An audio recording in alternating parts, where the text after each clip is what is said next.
Hey everyone, welcome. Thank you all for joining Vera Clinical Exchange, a complimentary webinar series from Vera Fellowship.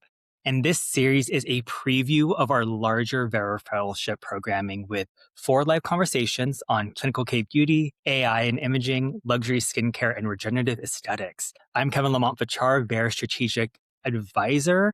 And in our first session, we talked about and we framed clinical K-beauty as a system, assessing skin quality, prevention, sequencing, maintenance, and patient trust. I'm really excited for today's webinar because we're going to look at the technology layer underneath that system.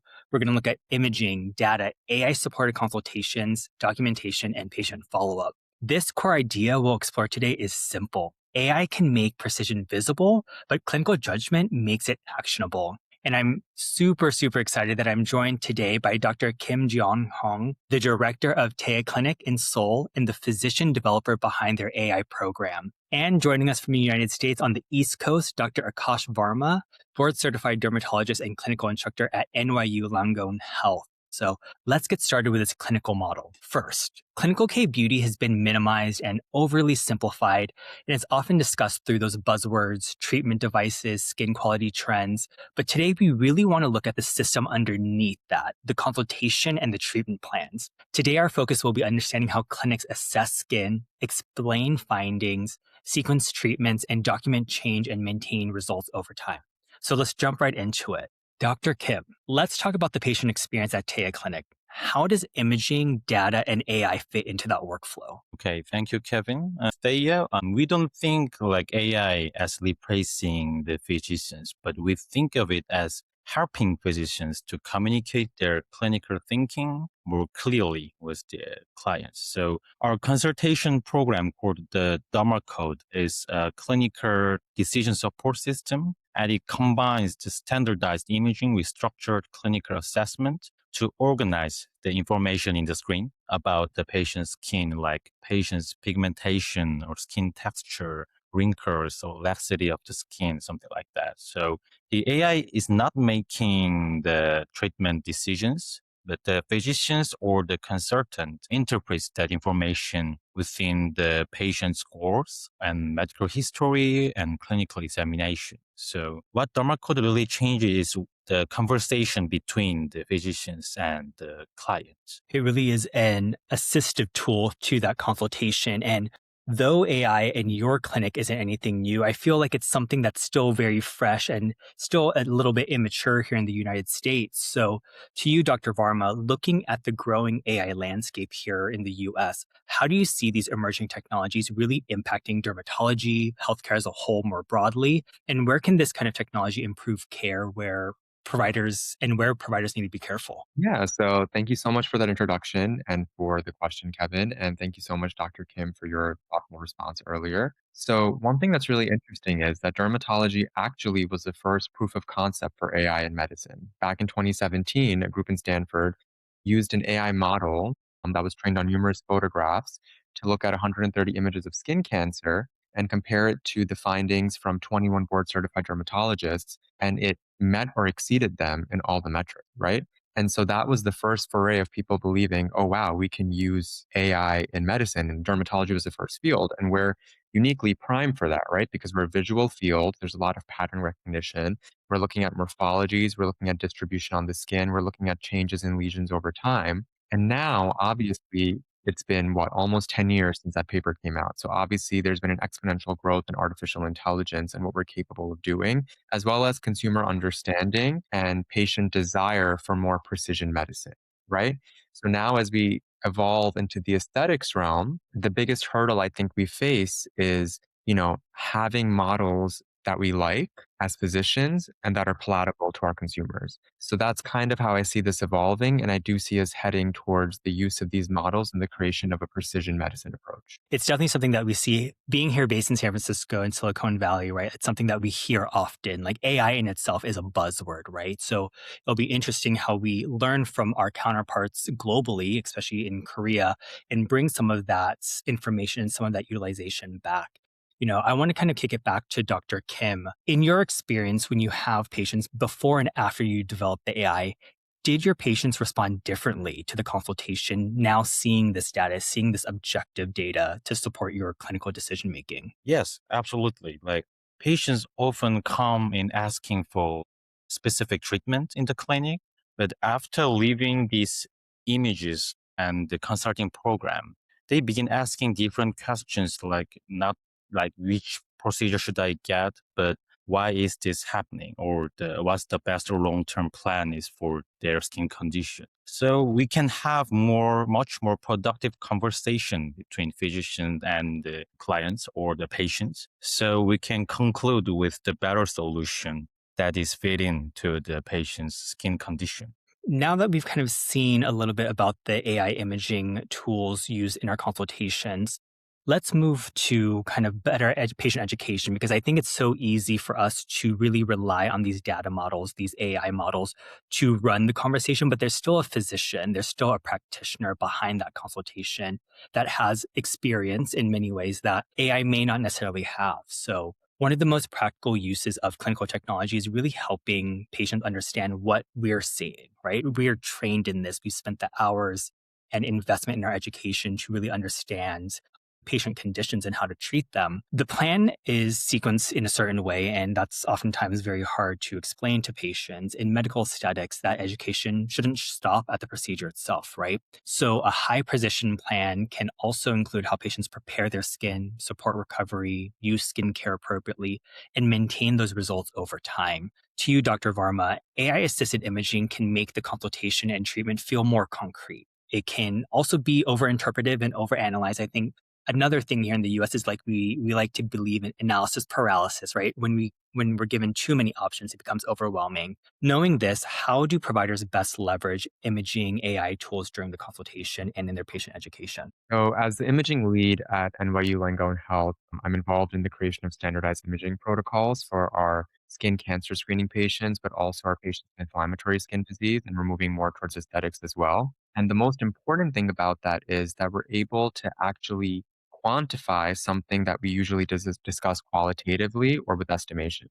I think now with our ability to access big data, right, and massively look through a variety of different things at once, we're able to give patients a bit more confidence back in the doctor because we know we're living in an age where providers are facing more and more distrust from their patients. And we want to be able to claim and reclaim the space that we practice in.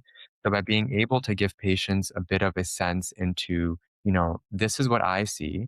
It's validated by what we're seeing here on the screen, and so my judgment based on that objective data that I'm evaluating, this is what I think we should do. And then you can use that same platform in a standardized approach to show, hey, we did what I thought we should do, and these are the metrics showing that you improved.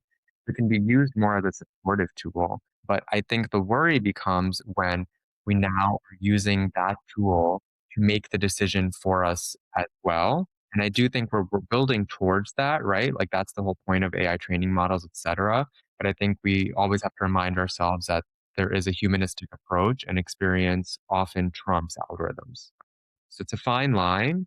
And I think in order to innovate and excel, you need to kind of blur that boundary from time to time, but just being mindful of it can make all the difference. You mentioned something that was really interesting, distrust, right? Especially, and you and I had a conversation about this, especially in our more melanated skin types. There's this historical mistrust in the healthcare system. Have you seen utilizing those AI tools really help climb that barrier for those patients? So interestingly enough, it's actually the converse, right? So a lot of AI software has been trained on lighter skin patients, right? And we know that AI models underperform on darker skin. And the interesting thing is, I think there was a study that also showed that non-specialist physicians, so not dermatologists, were actually performing worse on darker skin with the help of an AI because they didn't trust in themselves for the diagnosis and then were relying on this false, interpretation by this AI model that was only trained on lighter skin types and actually worsened their outcomes. So we still have a long way to go in our ability to use these tools in darker skin types. And a lot of that also has to do with the fact that,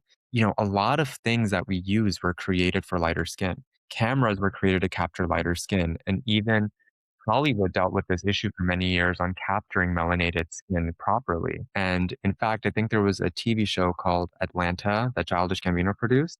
that actually utilize specific filters of blue light filters to capture the different hues of dark skin better on camera, right? We don't necessarily utilize those tools in the clinic, right? Because everything is still based on that de facto model that was originally created. So that's actually my area of interest within the space as well at NYU.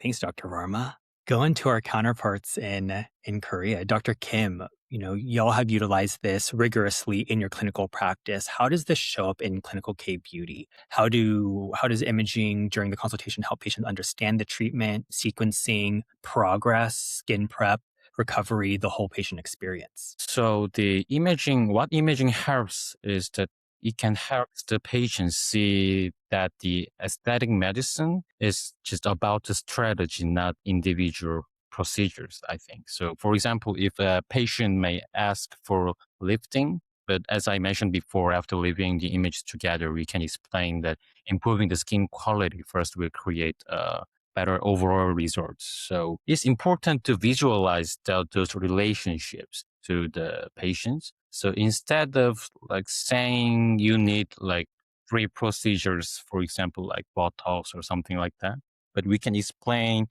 here's what we're seeing in your skin, and here's why these concerns are connected to each other, and here's the sequence that we can make most sense to the clients. That makes treatment planning more easier to understand for the clients, I think. So especially in Korea, the K-beauty, the skincare is also part of the treatment. It's not separate from the solutions. So preparation, recovery, or the barrier repair, long-term maintenance, all contribute to better outcomes together. So the AI in our clinic, the AI helps these combinations of solutions all head towards the same goal that to make the client's skin to look better and actually improves. So I think that is making the difference in our clinic. And then do y'all also utilize AI imaging throughout the process? You, of course, start with the consultation, but you utilize AI to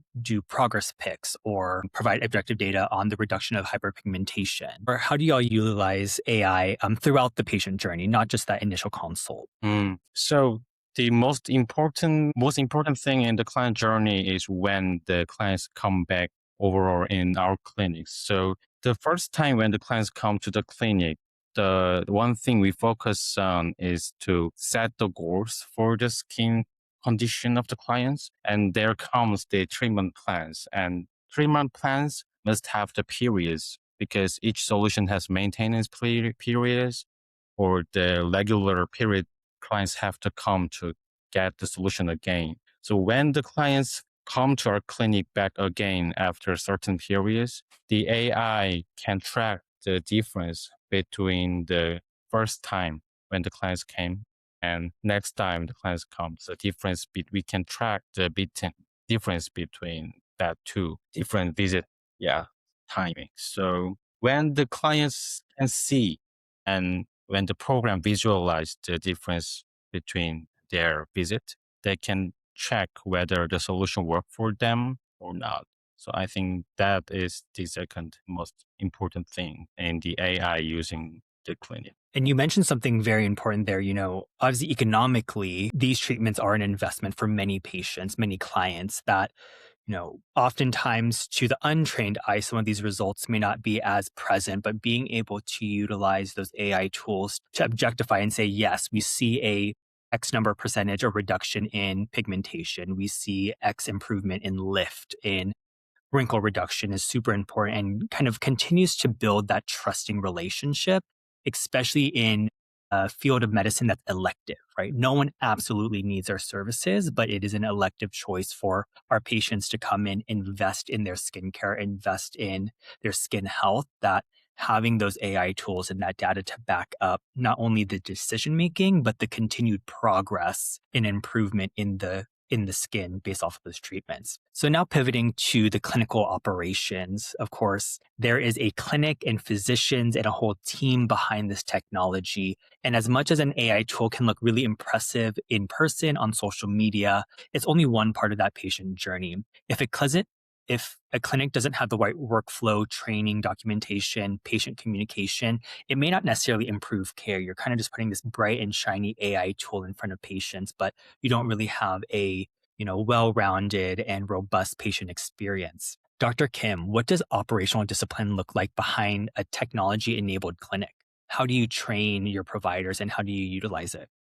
So this is probably the most important part because technology only creates value when it's supported by a good clinical system. So besides the consultation process, there are many processes we can make the revenue from. So we call it like CPE, the clinical performance engine in our clinic. So if the dermatology helps physicians make better clinical decision, this engine CPE helps the clinic learn from everyday practice.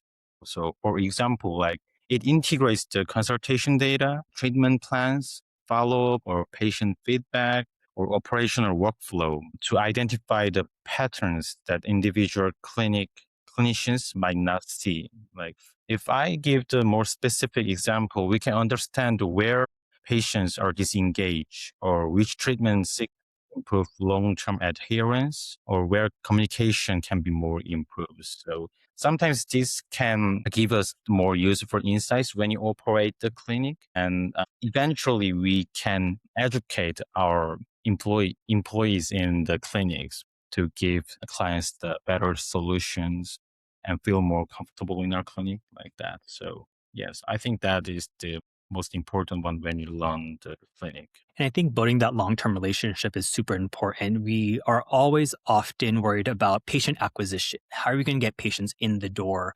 But the most expensive thing that I think a lot of clinics miss is how do we keep them in our home, right? We got them into the clinic, but how do we keep them for that long term? And being able, I love and excited to explore that more of how you all re-engage disengaged patients, because that retention piece is huge. Thank you, Dr. Kim. Dr. Varma, from a US clinical perspective, what gaps or barriers do you see in how clinics or healthcare is adopting, implementing AI or imaging tools? There's a lot of discourse right now about AI taking over physicians' roles and that radiologists will become obsolete. So there's a lot of noise around AI integration. What do you think our biggest barriers are? I think it's people's inability or lack of speed with which they adapt to change, right? So when computers first came out, people thought that was going to take their jobs, right? And now AI is coming out, people think that's going to take their jobs. But people will continue to have jobs. The way they practice them will evolve, right? And it's better to join the process rather than fight against it and be swallowed whole, right? So one thing that does come to mind though is you should maintain what makes, when we talk about this world of artificial intelligence and human intelligence, right? What makes you different is the fact that we can critically think from our experience and our interactions with the world, right? So one thing to keep in mind is that, these AI systems are trained models, and we need to make sure that they're trained on data sets that relate to the population that we're seeing, right? What was this trained on? Was it trained on a set of 100 patients that all are 20 to 30 years old with aesthetic concerns? Was this trained on a vast variety of patients on different skin tones, people who grew up in different climates, people with different levels of sun damage and photo damage? Was the image lighting standardized across images, or was it compared to a gold standard? So I think understanding where the model comes from, because people can be great salespeople, right? And we are living in an era where it's really easy to recreate and copy what somebody else has done. So what is making one system, and I can't speak for one specific system in general, but is there something that makes the system better than the others for my patient population specifically, right? That's paramount, right? The next is these devices are taking images, or any of them being uploaded to a cloud to be trained on for future iterations of the model. How does that play a role with the privacy and consent of my own patients, especially considering that I, for one, practice at an institution with very rigid rules around all of those things. Same thing in private practices, but the patient needs to be informed of whatever's being done, right? And I think going back to our point about promoting trust in the community, part of that is being transparent about what it is that you're doing and how what you're doing may inform future iterations, right? And a lot of patients may actually be like, oh, that's great. Yeah, I'd love to be part of that. And others may be like, well, you know what? I'm not comfortable with that just yet. So let's hold off on that. But I appreciate your honesty. So I think all of that's very important. And I think we are in the early phases. And, you know, when the iPhone first came out, it was the best thing ever. But imagine using the first generation iPhone now, you throw it on the ground, right? Like, so you need to think about all of those things and the fact that we're really nascent right now in this phase, and you kind of take things with a grain of salt. It's, this is generation one of AI, at least here in the States. And, we'll continue to see it evolved. And one thing that I've always believed in is that as we adapt to change, we need to actually, instead of being scared of it, lean into it, right? How do we help support, these data sets, these models, the development of these AI tools so that they better serve not just a population, but all of our populations and the diverse global communities that they serve. And one thing throughout this that I know Dr. Kim and Dr. Varma, you both had touched on that I think is really important for us to remember is that AI and technology are supplemental to our clinical decision making, our ability to critically think through patient conditions. But we can't forget that we're in the business of human interaction, human connection, and that's where some of the real transformation happens. Our ability as clinicians, as providers, to be able to translate very complex data, very complex ideas and systems, and really make it palatable and really educate our patients based off of that. So, while we do utilize AI in different capacities to make precision medicine possible, it's also really important that we don't lose that human connection piece. So thank you both for your insight throughout, understanding the system and how do we apply that. I think we have time and opening up the chat to any questions we have from our audience. Do you think AI tools or analysis can help identify and flag patients with unrealistic expectations? Thank you, Dr. Eunice Park, for that question. Dr. Kim or Dr. Varma, either of y'all want to take that? I'll take a stab at it, and then I'll let Dr. Kim go as well. I think it really depends on what you mean by unrealistic expectations, right? Like, if we're talking about patients that want a whole new face, then I think what it can show you is with those renderings that some of the models show that, oh, this is what we can get you to. As long as you trust that the model or system that you're using does things realistically with patients that you've already treated in the past, I think you could use that as a surrogate marker to see this could kind of show like the upper limit of what's capable here. But I think if we're talking more about the psychological or psychosocial impact of these things and the expectations of patients in general, I don't think we're there just yet. But I'd be curious to see what Dr. Kim has to say about that, considering you're using it in your clinic already. Yes, I think that's a very great question. And I totally agree with Dr. Varma's answers. I think AI can help, but probably not in the way that people first imagine. It's because I see many clients coming with the great expectation in the clinic because they expect like drastic changes in their face or at the first time. So I don't think AI can't decide whether a patient expectation are realistic because as Dr. Varma mentioned, it's like psychological things. So I think it's very important to mention that the patient expectation is their imagination, and it has to be speak by doctor's voice. It's not the AI.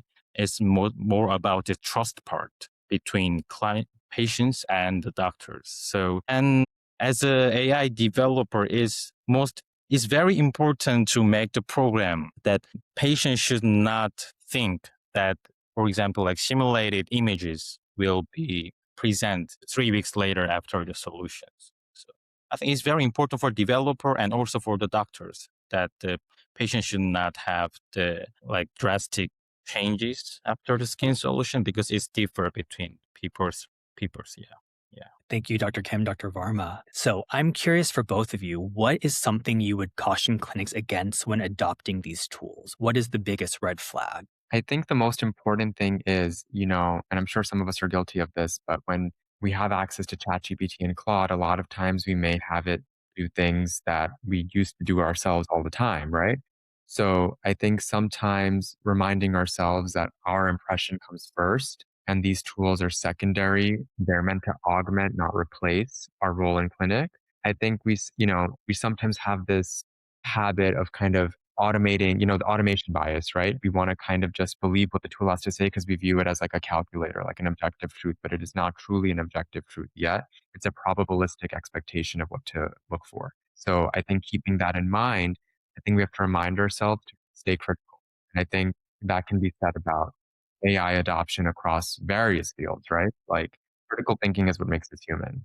So we can't lose that. So one thing I would caution against is adopting AI because it's impressive rather than because it's useful. So patients don't benefit from sophisticated algorithm. Actually, they benefit from better communication or better documentation and more consistent care. So what matters is that part. So if technology doesn't improve those things, it probably is not solving any right problem. So that's why we think about AI is a part of precision clinic operating system, not as standalone tool. It should not be like standalone tool, but it has to be integrated with the clinic human resources to better communicate with the patient. Absolutely. Thank you. Thank you, Dr. Varma, Dr. Kim.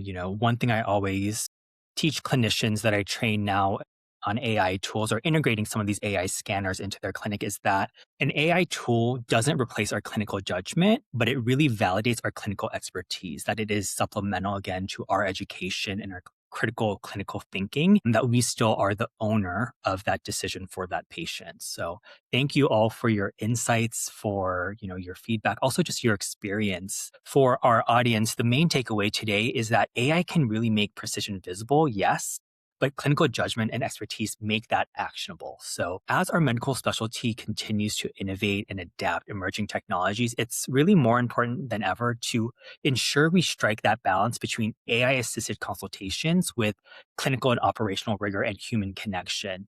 What's really exciting is that through our Vera Fellowship, providers will really be able to study these concepts in person, straight from the source in Korea. Our fellowship brings providers to Korea to learn from the clinical systems behind clinical K-beauty, including consultations, imaging, sequencing, maintenance, patient education, and clinical operations. And as a thank you for all of those who joined today for joining our Vera Clinical Exchange, webinar attendees do receive a special $500 off in fellowship credit towards their registration if you use the code on the screen here, VF webinar, when you apply or speak with our team. This credit is only valid if you register between now and Sunday, July 12th at 11:59 p.m. Pacific Standard Time. So if you are considered joining us in Korea, this is a good moment to take that next step and to meet Dr. Varma, to meet Dr. Kim, to meet our team in person. And thank you again, Dr. Kim and Dr. Varma, for joining us today, providing your insight. And thank you to everyone who attended. We can't wait to see you in Korea.